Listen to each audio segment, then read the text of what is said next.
Thank you, Daisy, and thank you, Abta. It's a true pleasure to be here today. I can genuinely say this is my favourite conference of the year. I always leave learning something, and this morning's session was no exception to that. As Daisy said, what I'm going to be doing is giving you some results of recent research. We will be sharing that with you after the conference, and I'm glad to say that our research ties very closely with the very recent Abta research, some of which was launched this morning as well. So it's always good to have a bit of consistency. And I'm going to talk about the travel customer journey. So even though I'm from Google, I'm going to be focusing very much on the world as it is today. And I gather that John will be giving a little bit more of a glimpse into the future straight after me. Let me start off then by introducing you to a concept we use at Google quite a lot, and some of you have heard it before, the 5 stages of travel. And when you think about this, when you think about your own researching behaviour when it comes to thinking about next year's holiday, and indeed that of your customers, we often start very broadly, being inspired about all the possible places we could go on holiday next year. And as time goes on and we do more research, both on and offline, we narrow those choices down. We start off with, say, a Mediterranean holiday, narrow it down to Mallorca, maybe Alcudia in Mallorca, you know, a particular hotel and so on. And we get to the point of comfort with booking.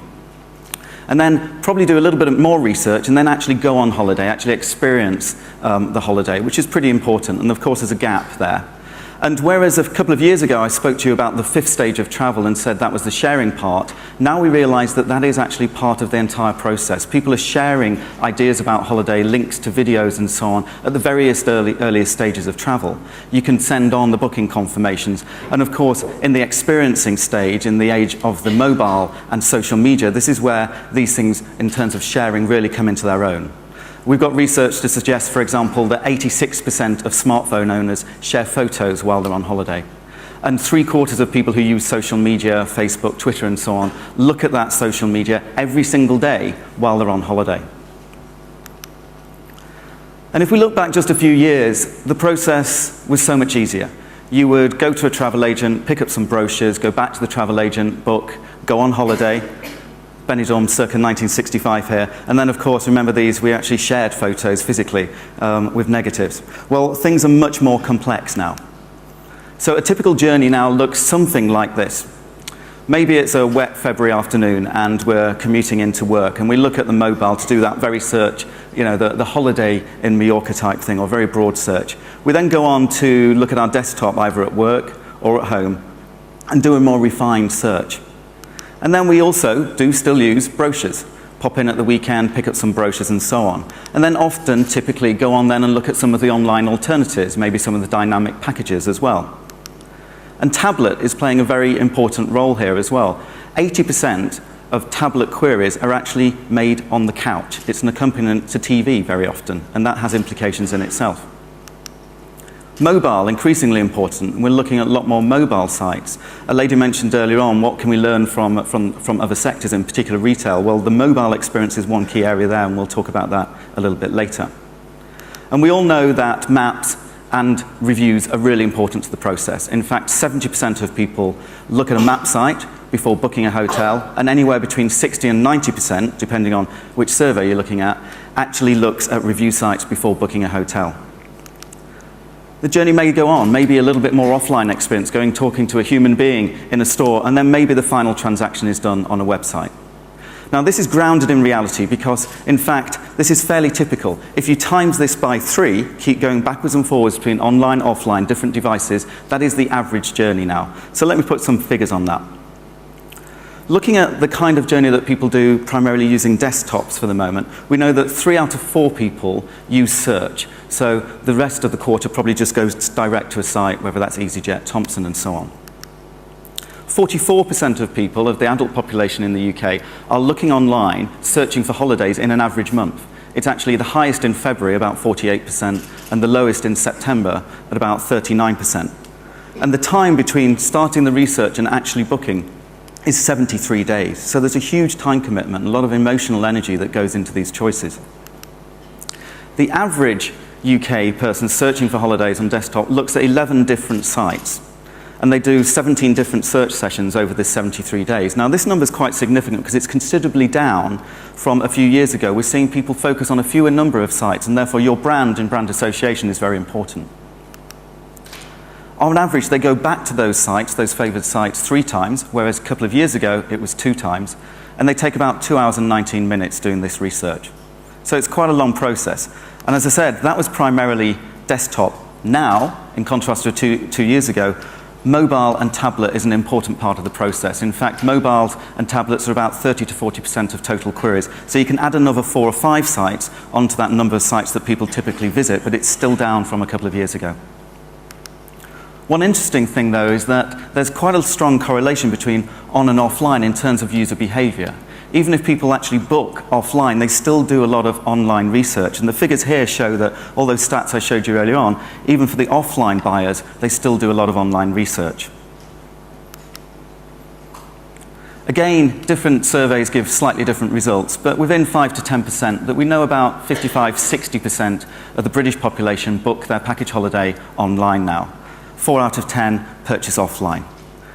And again, reiterating that importance of the on and offline interconnectivity, 45% did research online only, 8% did research offline only, 40% did both, and 6% did none. So 85% of the population had online interaction, whether it's through the booking or looking process at some point. That's actually one of the highest in the world. It's very easy for us to forget we are one of the most sophisticated internet economies on the planet, and in particular in travel, it's an incredibly sophisticated audience when it comes to online.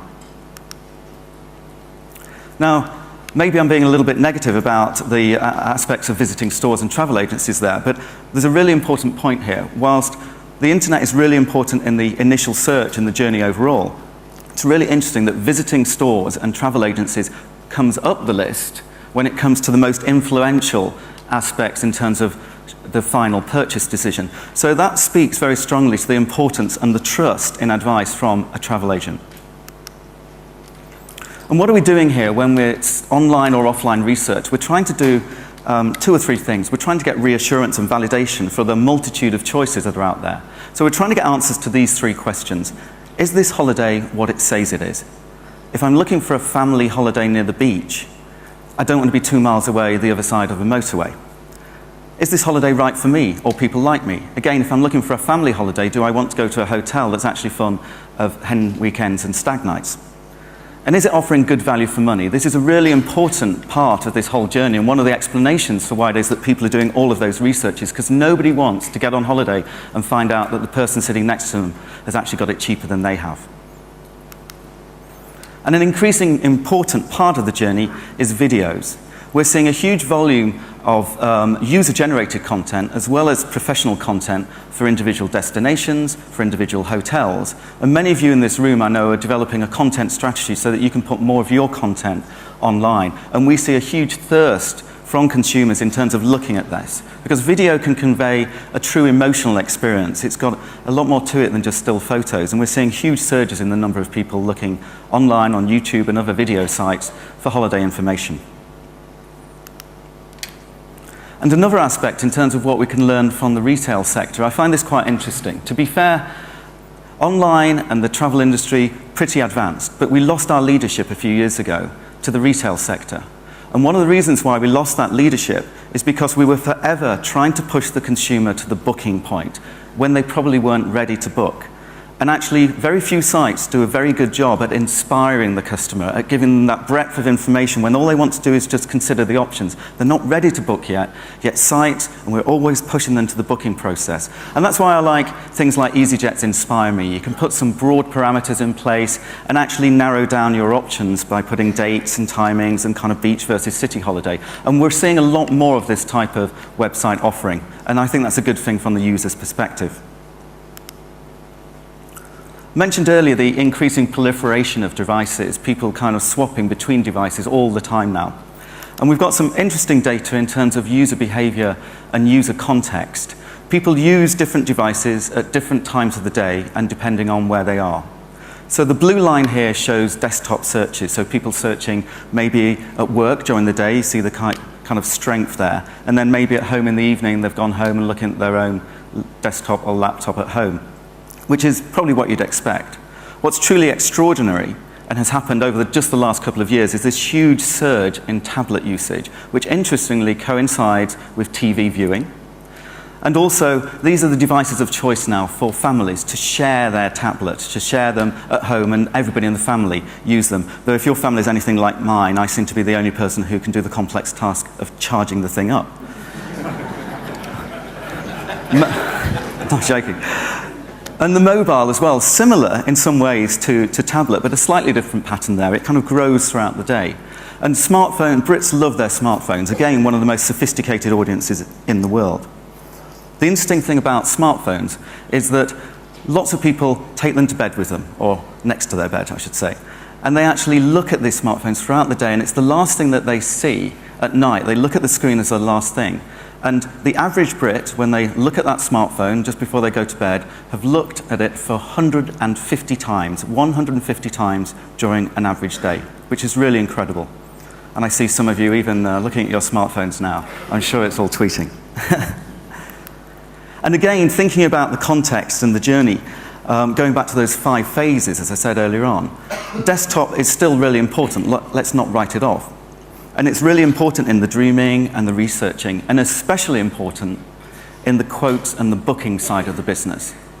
And it's quite a surprise to some people that smartphones, whilst used a lot for researching, are not the device of choice or preference for booking. And there's probably several reasons for this. Maybe you're concerned about dropping a signal after you've put in all that information. Maybe you're concerned about giving credit card information over the internet.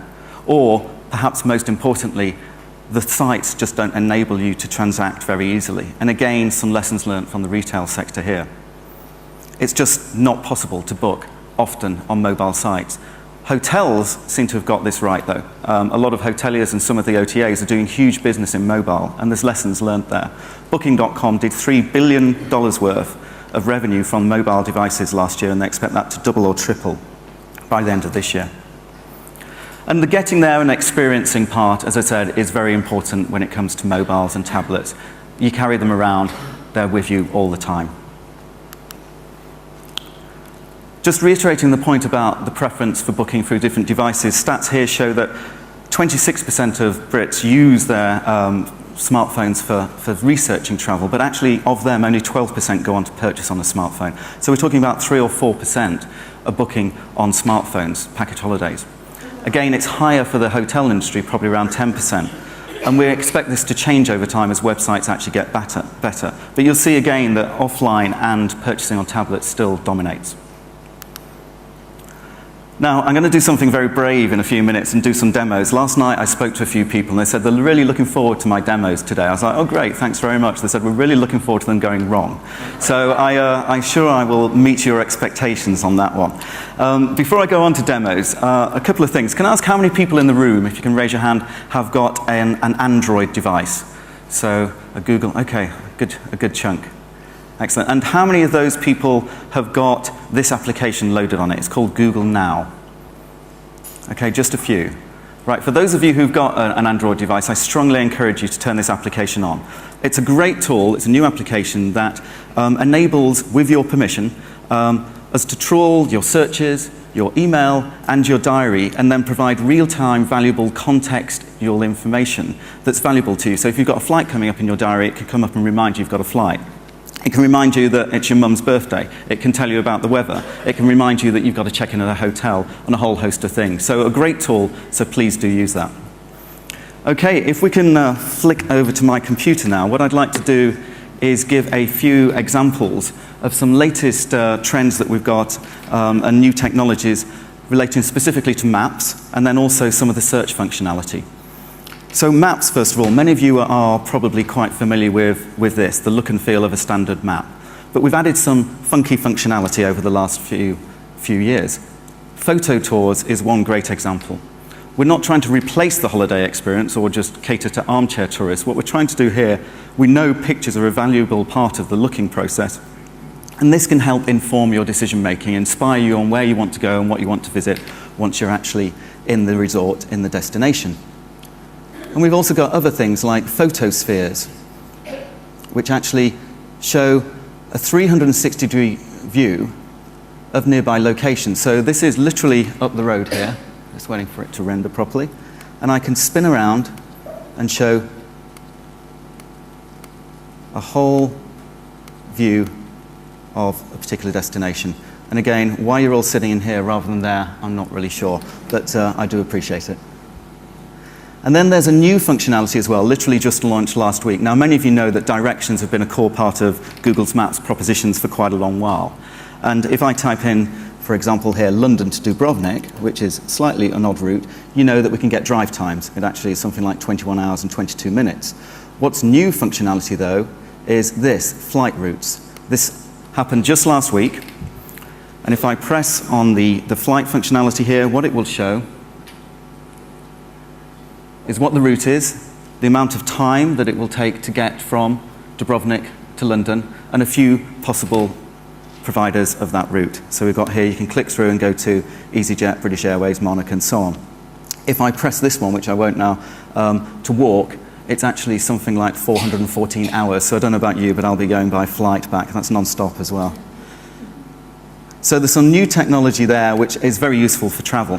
Now, a couple of years ago, I did a demo that didn't quite go correctly using voice search using a mobile phone. So I'm going to be very brave this year and show you how things have moved on. Now, instead of using a mobile phone, I'm actually going to use the internet that's just here on my laptop. But I'm going to use the voice functionality because what I'm showing is that behavior is changing and actually Google is getting more intelligent so that you don't have to restrict the types of searches or queries you're doing. You know how sometimes you write text and you actually abbreviate the language? Well, you can be much more human. You can interact a little bit more like you would with a travel agent with some of the queries that you can do now. So let me see if this works. Show me images of the best beaches in Croatia.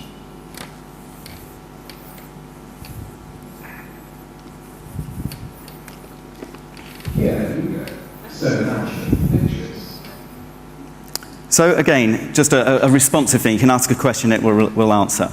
Let me give you another example. Maybe in the researching phase, we've seen a bunch of holidays, you know, with prices on them, or bars and restaurants in the resort, and I'm just wondering what the exchange rate is. So you can do things like this. What is £100 in Croatian currency?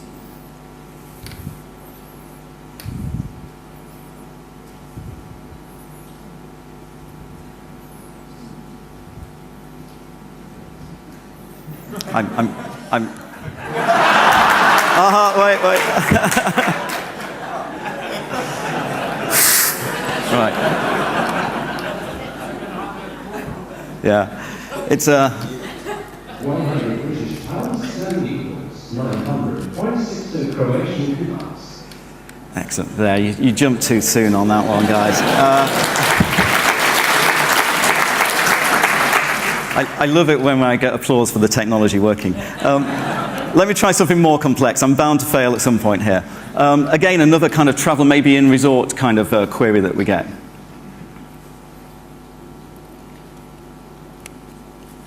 Is flight EZY 8705 on time?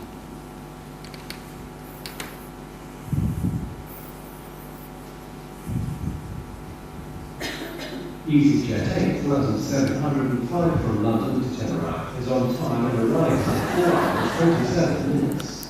Tenerife, that's a new one, isn't it? It has to be correct because Google says so. And now this is my favorite. Do I need an umbrella tomorrow in Dubrovnik?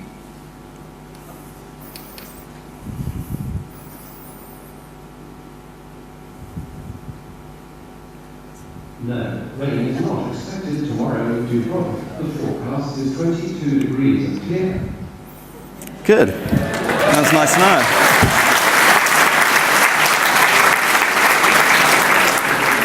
So what I've tried to show there is that technology is improving and we're trying to be a little bit more human in the way that we interact and respond in a way, in some ways, like you would if you went into a travel agent. But I'll just finish on one point because we can't do everything. And let's just use an example of a fairly simple kind of experiment you might do, a fairly simple query you might go into a travel agent and see how the internet responds to this. Suggest a family beach holiday somewhere warm and sunny in November for under £400.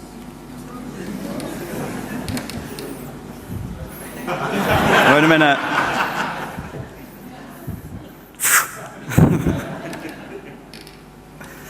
And as it's coming up here, what you will see is that we're not very good at dealing with very complex, kind of fairly simple in some ways, but complex for the internet kind of queries. So it's really struggling here, and when the results come up in a moment, you'll see that it's not really answering the question. So I know it sounds a little bit odd, but I'm the Google guy here coming and saying, look, there's still great value in human interaction and a great opportunity for offline, because it will come up with a bunch of things, including Sunny Beach. And it's just not quite good enough. Yeah, applause for who came top there. It's just not answering the question. Sunny Beach is 12 degrees in November. If I went there, I'd be very disappointed. So on that point, I will finish there, and I believe it's John up next. Thank you very much.